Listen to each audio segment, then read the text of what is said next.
नमस्कार। मेरा नाम है गौरव पाल और आपका स्वागत है हमारे इस नए वीडियो में। हरियाणा चुनाव के कल नतीजे आने वाले हैं। तमाम चैनलों पर एग्जिट पोल चल रहे हैं। एग्जिट पोल में भाजपा हार रही है, लेकिन नतीजों के आने से पहले और एग्जिट पोल के आने के बाद भाजपा के मुख्यमंत्री, हरियाणा के बीजेपी के मुख्यमंत्री नायब सिंह सैनी ने एक ऐसा दावा कर दिया है जिसके बाद चुनाव पर सवाल उठने लगा है। चुनाव की सत्यता पर सवाल उठने लगा है, ईवीएम पर सवाल उठने लगा है। जी हाँ दोस्तों, मैं बताऊंगा कि नायब सिंह सैनी ने क्या दावा किया और उसके बाद अब हरियाणा में क्या माहौल है। लेकिन उससे पहले आप लोगों से एक दरख्वास्त है कि हमारे चैनल को सब्सक्राइब करें, बेल आइकन दबाएं, वीडियो को ज़्यादा से ज़्यादा शेयर करें। तो चलिए शुरू करते हैं। जैसे कि आप सभी लोग जानते हैं कि हरियाणा में 5 तारीख को मतदान संपन्न हुआ। 8 तारीख यानी कल नतीजा आना है। नतीजे से पहले एग्जिट पोल का दौर चल रहा है। एग्जिट पोल को देखकर तमाम जो लोग हैं वो खुशियां मना रहे हैं। राजनीतिक दल जिनको बहुमत मिल रहा है या फिर जो बहुमत के पास पहुंच गए हैं या फिर जिनको भी उनका प्रदर्शन अच्छा लग रहा है, वो लोग खुशियां मना रहे हैं। तो ऐसे में 10 साल से हरियाणा में राज कर रही भाजपा कहीं ना कहीं सत्ता से बाहर जाती हुई दिखाई दे रही है। बीजेपी अगर हरियाणा में सत्ता से बाहर चली जाएगी तो उसका असर जो है वो केंद्र की पॉलिटिक्स पर पड़ेगा और कहीं ना कहीं नरेंद्र मोदी के सामने विपत्ति जो है वो खड़ी हो जाएगी। क्योंकि 2024 के चुनाव से पहले नरेंद्र मोदी 400 पार का दावा कर रहे थे, बड़ी बड़ी बातें कर रहे थे, 56 इंच का सीने वाला दावा कर रहे थे। लेकिन 24 के बाद भाजपा 241 पर सिमट गई और उसका नुकसान अब विधानसभा के चुनाव में भी दिखने लगा। हरियाणा हारते हुए दिखाई दे रहे हैं और जम्मू और कश्मीर भी हारते हुए दिखाई दे रहे हैं। तो ऐसे में नरेंद्र मोदी के लिए सबसे बड़ी चुनौती है हरियाणा को जीतना। अगर वह हरियाणा हार जाते हैं तो उनका मोदी फैक्टर, मोदी मैजिक जो है वो पूरी तरीके से खत्म हो जाएगा और जिन बैसाखियों पे इस समय केंद्र सरकार खड़ी है वहां भी उनका वर्चस्व कम हो जाएगा और उनके जो सहयोगी दल हैं वो कहीं ना कहीं भाजपा से खींचतान करेंगे, नेगोशिएशन करेंगे। क्योंकि नीतीश कुमार जो हैं वो उनके गठबंधन के एक बड़ा हिस्सा हैं और साथ ही साथ चंद्रबाबू नायडू भी उनके गठबंधन का बड़ा हिस्सा है। ऐसे ही चिराग पासवान है, तमाम अन्य लोग हैं जो केंद्र सरकार का समर्थन किए हुए हैं।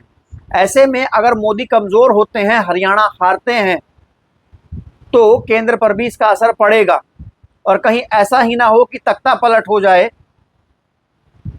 नीतीश कुमार, चंद्रबाबू नायडू या चिराग पासवान, खैर चिराग पासवान तो नहीं कर सकते, लेकिन नीतीश कुमार और चंद्रबाबू नायडू दोनों मिलकर खेला ना कर दे। इसलिए नरेंद्र मोदी के लिए हरियाणा का चुनाव जीतना बहुत जरूरी है और मोदी फैक्टर और मोदी मैजिक को बरकरार रखना, उस लहर को बरकरार रखने के लिए चुनाव जीतना बहुत जरूरी है।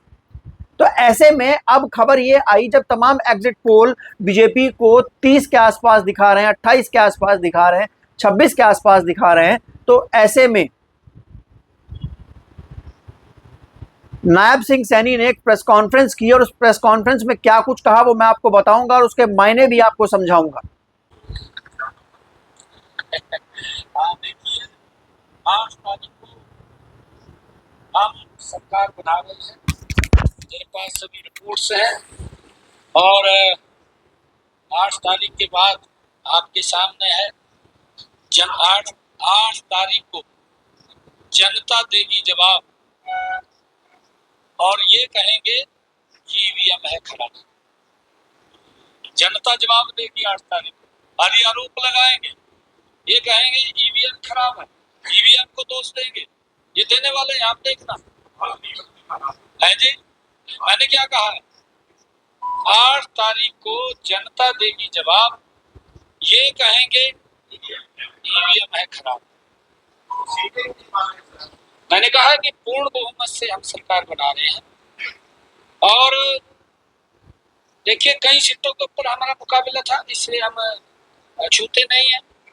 कई सीटों पे मुकाबला में हैं हम भारतीय जनता पार्टी पूर्ण बहुमत से सरकार बना रही है। हम तीसरी बार हरियाणा के अंदर अपने कामों के बल के ऊपर आदरणीय मोदी जी और हमारा डबल इंजन की सरकार ने जो मिलकर के हरियाणा के लोगों के हित में निर्णय किया, वो लाजवाब निर्णय है। ऐसे नहीं, लोगों के जीवन को सरल सुगम करने का काम और लोगों को राहत देने का काम जो कांग्रेस। आप लोगों ने सुना कि किस तरीके से जो नायब सिंह सैनी हरियाणा के मुख्यमंत्री हैं, उन्होंने दावा किया कि सारे एग्जिट पोल जो हैं वो झूठे साबित हो जाएंगे, सारे दावे जो है वो झूठे साबित हो जाएंगे और हम सरकार बना रहे हैं। और 8 तारीख को विपक्ष आरोप लगाएगा कि ईवीएम खराब हो गई है। एक तरफ देखा जाए तो सारे एग्जिट पोल में भाजपा हारती हुई दिखाई दे रही है। अब ऐसे में क्या कुछ होने वाला है? क्या ईवीएम में कोई खेल होने वाला है? क्या ईवीएम में कोई बड़ी गड़बड़ होने वाली है? या फिर पहले भी कई बार ईवीएम पर सवाल उठे हैं, पहले भी कई बार ईवीएम सवालों के घेरे में आई है। बार बार भाजपा पर चुनाव आयोग और ईवीएम का दुरुपयोग करने के आरोप लगे हैं। यहां तक कि बीएसपी सुप्रीमो मायावती ने भी कई बार ईवीएम पर ईवीएम से गड़बड़ी करने और ईवीएम में धांधलेबाजी करने के आरोप लगाए। उन्होंने यहां तक भी कहा है कि चुनाव जो है वो बैलेट पेपर से होना चाहिए। तो अब ऐसे में क्या ईवीएम में कोई धांधली होने वाली है जिसके जरिए भाजपा हरियाणा में पूर्ण बहुमत की सरकार बनाएगी? क्योंकि एक और क्लिप है इनका वीडियो जिसमें उन्होंने कहा हमारे पास सब इंतजाम हैं। तो कौन से इंतजाम हैं और क्या है जिससे एग्जिट पोल पूरी तरीके से पलट जाएगा? ऐसा क्या भाजपा करने वाली है? क्या ईवीएम में कोई बड़ा खेला हुआ है? क्या ईवीएम में कोई बड़ी धांधली हुई है? या फिर ये एग्जिट पोल जो दिखाए जा रहे हैं वो गलत है? अब ये तो कल ही पता लगेगा कि किसकी सरकार हरियाणा में बनने वाली है। लेकिन इस बयान ने, नायब सिंह सैनी के इस बयान ने पूरे हरियाणा में सनसनी मचा दी है। चारों तरफ इसकी चर्चा हो रही है, हर जगह यही बात हो रही है कि नायब सिंह सैनी ने जो बयान दिया है, उन्होंने जो कहा है, उसके तात्पर्य क्या हैं। क्योंकि और जैसा कि आप सभी लोग जानते हैं कि हरियाणा चुनाव भाजपा के लिए कितना महत्वपूर्ण है। अगर बीजेपी हरियाणा हारती है तो इसका असर महाराष्ट्र और झारखंड पर होगा, दिल्ली पर इसका असर होगा।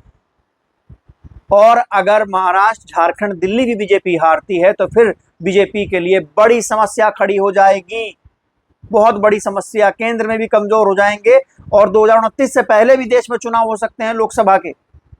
तो ये वो बड़े मायने हैं जिसकी चर्चा लगातार हरियाणा में हो रही है। ईवीएम को लेकर सवाल हो रहे हैं। बीएसपी सुप्रीमो मायावती पहले ईवीएम को लेकर आगाह कर चुकी हैं और नायब सिंह सैनी ने सनसनी इस समय हरियाणा में मचा दी है।